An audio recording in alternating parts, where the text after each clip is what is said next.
Hi everyone, this video is about kombucha, and you probably know all the amazing health benefits you get from kombucha.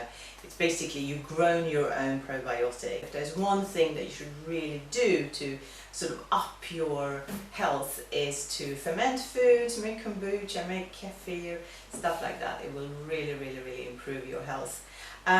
So this video is a basic kombucha video. If you've never done kombucha before and you're wondering what you need and how to make it, basically this video is for you.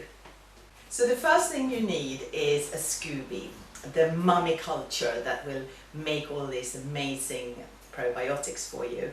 And there are two ways to get that. You can either ask a friend who's already making kombucha, and because the kombuchas they grow sort of one after the other, so if you know somebody who makes it, they will have probably a lot to give you, or a few to give you. If you don't know anybody, you can easily order it online, and I've done that a couple of times. It gets delivered to you in a little pouch like this.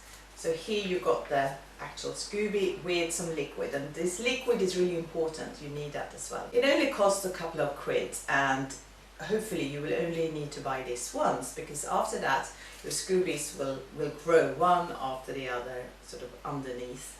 So, and then you can start giving those SCOBYs away. You need to feed this little creature, and you need to feed it sugar. It loves sugar, and this is ordinary granulated sugar.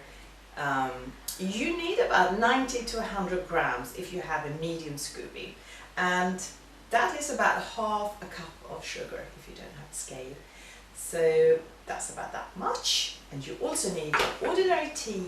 There's 4 tea bags. Again, an ordinary breakfast tea is fine.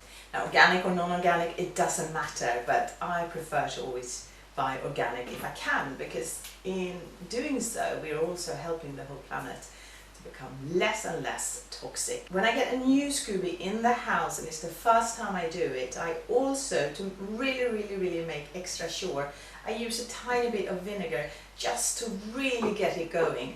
And that could mean that your second attempt will taste a little bit better, but just to be on the safe side. It has happened to me that once or twice the SCOBY has not grown, it's not sort of fermented, it's not done its thing. So just to be on the safe side, I put a little bit of vinegar on, but that's only the first time. After that, it just grows beautifully every time.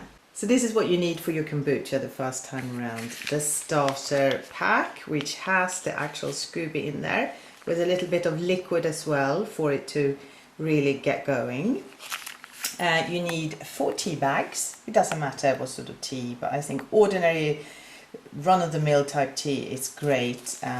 Don't get a lot of extra things now, just have what you got in your cupboard. Also sugar. This is what the SCOBY is going to eat. The sugar and the tea. And the sugar, it's about between 90 and 100 grams here, and that's about half a cup of sugar if you don't have a scale. You also need water, filtered water, and you need, for this medium SCOBY, you need 1 litre. And I'm going to use a little bit of vinegar as well, just about sort of a tablespoon, maybe a tiny bit more. You also need a container to grow your SCOBY in, to make your kombucha, and I think it's so unnecessary to go out and get loads of things. So if you have just an ordinary glass bowl, it's going to be absolutely great. If you have a Kilner jar, fine, that's equally good, or maybe better, because it doesn't take as much space. And then some sort of cloth to cover the whole thing with, and you also need a little bit of string. Now the water is boiling. You take the heat down, take it off the stove, and you need to put in your tea bags, 4 tea bags, and the sugar, about 90 to 100 grams for 1 litre of water. So it's been about 15 minutes, and I'm removing the tea bags, and I'm removing it with a wooden spoon. And now we need to wait until this becomes more sort of lukewarm, room temperature, something like that. And when your tea mix is lukewarm, just put it in your bowl. Okay, so the tea mixture is almost cold, and it's time to add the mummy culture. So I'm just cutting it up a bit. And we're going to ease that in, and you need all the liquid as well. Whoops! And there it goes! There she goes! May you grow and make loads of lovely kombucha. So she's going to, you know, spread out a little bit, and she's going to grow. She will grow all over this area. Now, if you have an ordinary Kilner jar, that's fine as well. But I was just thinking of using this because most people have a glass bowl, and it's not necessary to buy any extra equipment except for the mummy Scooby, so the mummy culture. And now, because it's the first time I use this one and it's come by the post, and just to, you know, really get her going, I'm going to have a little bit of raw vinegar in there as well. And do keep in mind that the second fermentation with this mummy will taste a little bit better, I think, anyway. Okay, so she's in.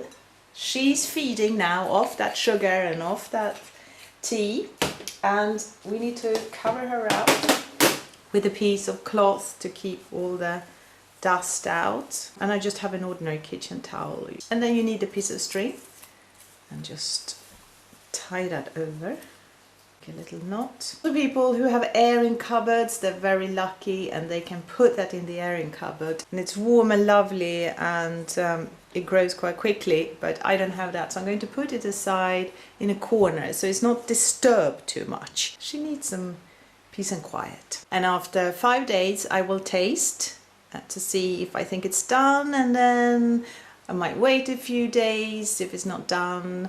When it's hot outside it goes quicker, when it's colder it goes a little bit colder, so you'll just have to see.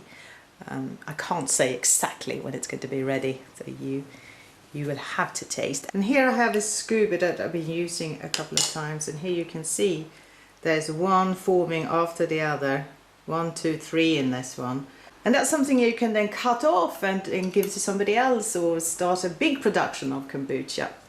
Oh yeah, so when we taste the kombucha, so after about 5 days, I think you should taste it and see if you like it. And I always use a wooden spoon because you don't want anything to interfere with the whole process. So basically, just take a little bit and then see if it's done. So you can see how incredibly easy it is to make kombucha, and it's so lovely that you can actually grow something in a very, very small space, and it can have amazing health benefits for you, your family, your friends. And so you don't have to rely completely on supermarkets to get your nourishment. You can actually grow things yourself, and I really hope that you do it, because it is easy and it's fun as well. I mean, this one is, I flavoured this. This has had a, what's it called, a second fermentation, and that's when you put flavours in. I'm going to do another video about that at a later stage. And this is flavoured with fresh raspberries. It's super yummy. If you want to know more about the health benefits of kombucha, then head over to my blog on lisagusto.com, and I will put more information there. So yeah, I hope you liked this video. Please come back for another one next week, and until then, have a fabulous week. Take care.